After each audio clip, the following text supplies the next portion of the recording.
Go ahead, Lorenzo. Okay, so I'm definitely raising my shield, so I will be taking the defensive stance option, but I'm also trying to attack the closest wolf because these guys don't seem like they can be negotiated with or evaded. So I'm Excellent. Now, I taking a think you have a strike. slight penalty for your attack. Yeah, I have -2. It should be the defensive stance should be -4 to the attack bonus and +2 Right. to the AC bonus. Got it. So my attack roll is 13 -4, 9 +4, 13 total. Okay, so you hit with a 13 is not quite sufficient there. But Okay. just so that you get some information out of this, you've just missed. Okay, perfect. And so, And I will in other words, it's quite these guys are pretty agile. You're discovering, and they aren't people; they're animals, and you guys are trained to fight people. Let's just point that out. Oh, So that's part of what their armor class, what constitutes their armor class. So the next is going to be Ismail Marcos. So Sean. I grabbed one of the books that's blank. I guess the one I was looking at that I discovered is blank. I lay it on the table next to one of the lamps. The lamp's lit. I wasn't sure about that. There is fire, but you will actually have to dismantle the lamp. It's got frosted glass on it. Okay, no, that's no problem.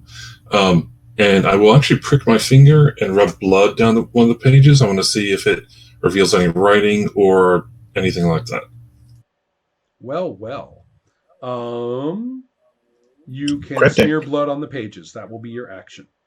Right. And so then, coming in next is going to be Hesna. You're going to loose an arrow. Is that correct? Things are a little bit confusing at the moment in terms of there are two people engaging with these animals with their swords.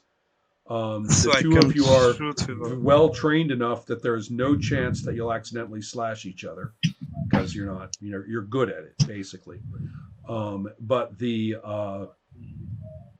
on the other hand, I mean, they are moving, and so are the animals, and there's at least one other person, in the proximity, I guess. So yeah, it's go ahead and loose an arrow, but no, but there's a risk I touch somebody. Risk. So there's no. a risk of hitting someone. Yeah. say Levy. Don't worry about it. No. Well, who is the guy? Yeah, says the guy who already got slashed. But go ahead, Greg. It's your call. What will you do? Yeah. No, I won't shoot right now, but I would like to have fire. So is it possible to grab fire from a lamp? Well, again, that's going to be a little bit of a production. I mean, you will have to take the lamp down from its holding. Probably it's suspended by chains or ornamental chains, not great big dungeon chains. And you're going to have to lift it off of there. You're going to have to take off the lid. You have to try to keep the oil from spilling every which way as you grab it, which would swamp the flame. And it's doable, but this is, it's not just sitting there like a Bunsen burner for you to light something on fire with. No, but how many turns would it take? It's going to take you a little bit. And you will definitely use up this one. Okay, so no, I'm holding from it. I'm still holding. I don't shoot. I'm watching. Okay, so what's your armor class with your defensive stance for Elias?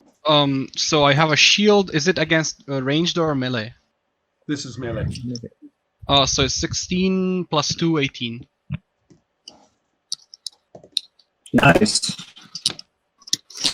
They all leap upon you from where they are, so they leap slightly different distances, and leap and charge. Again, fighting like pack animals. One comes from the side, one goes low, one leaps directly at you at chest level. And you are, crouching behind your shield and are able to move and batter them to keep them from actually laying their fangs into your flesh. But at the moment, Great. you have the remarkably entertaining experience of having 3 intelligent, hungry animals scientifically attempting to kill you.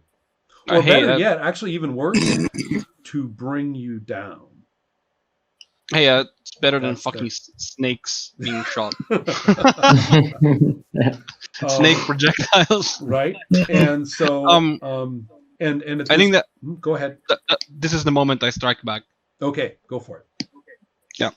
It doesn't matter which one. So Yeah. whichever. So I'm gonna roll a 20. I rolled a natural 17. Sorry. Ooh, wow, good hit. Minus 4. Plus my 3. So the total is 16. Excellent. That is sufficient to hit, and you may roll damage. And I roll a 1d8 damage because Mhm. it's a sword. Mhm. And the roll Ooh. comes out a disappointing 2. Okay.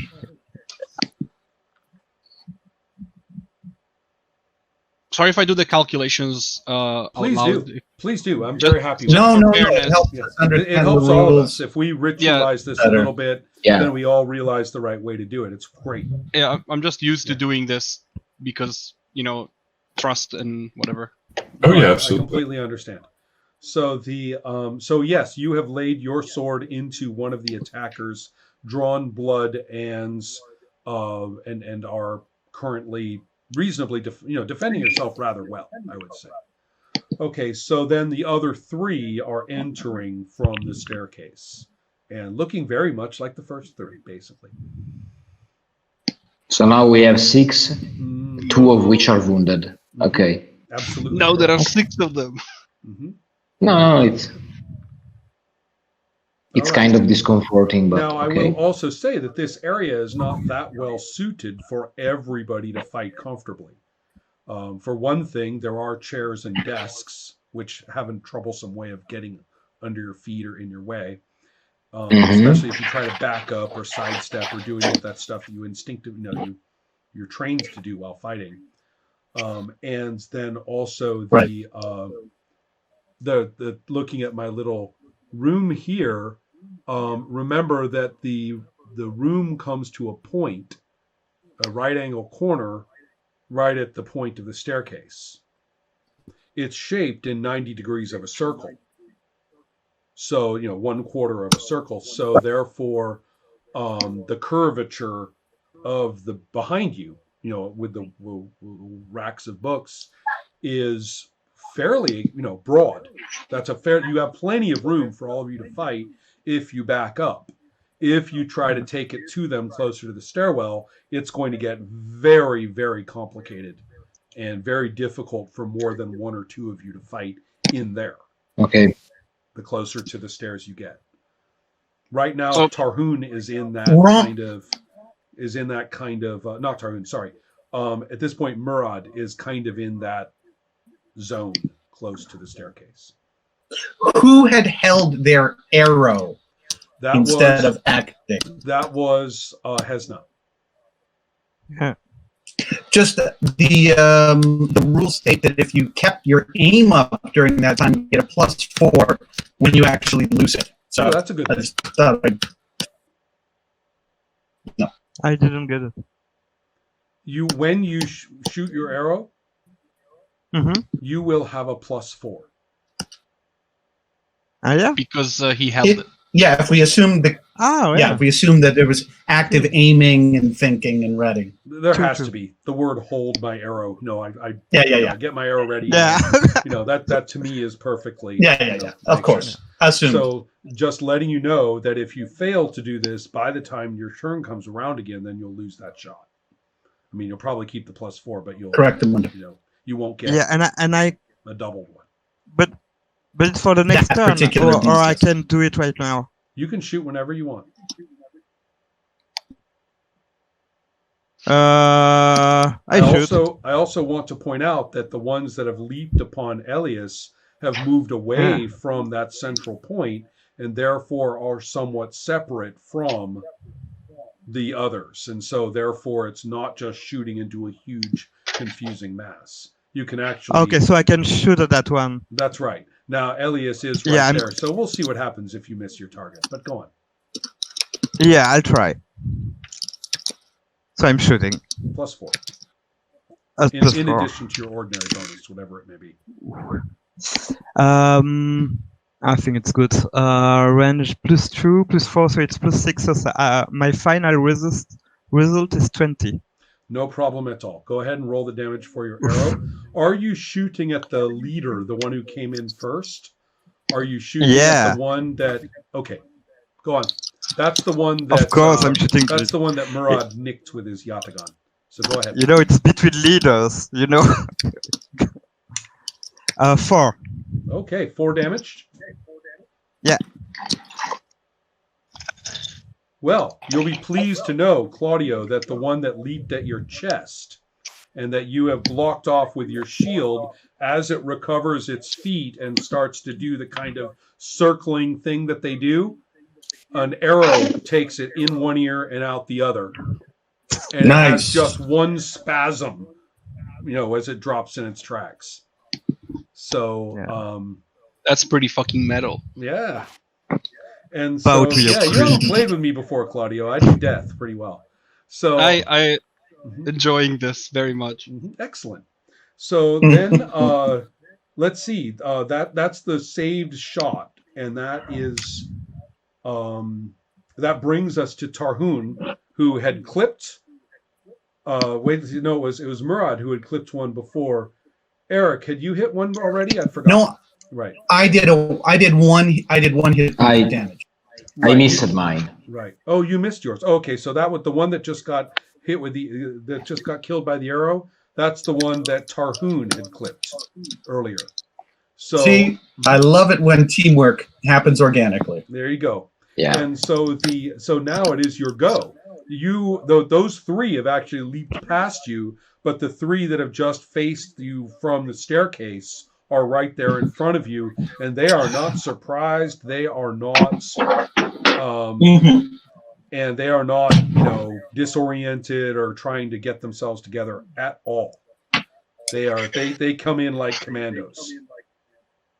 Okay, well, I'll just do kind of the straightest attack I can. It's got a +4 attack bonus.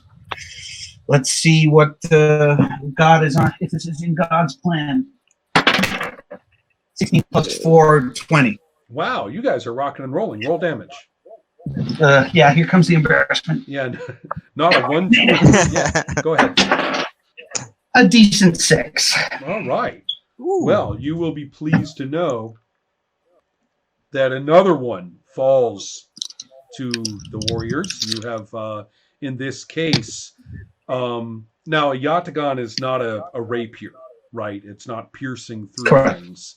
And I am going to say that this is one of those, you get it probably, you extend it beneath the animal's body, and then you just basically pull it back and pull upward, so that it pulls back, in some kind of a position closer to your body.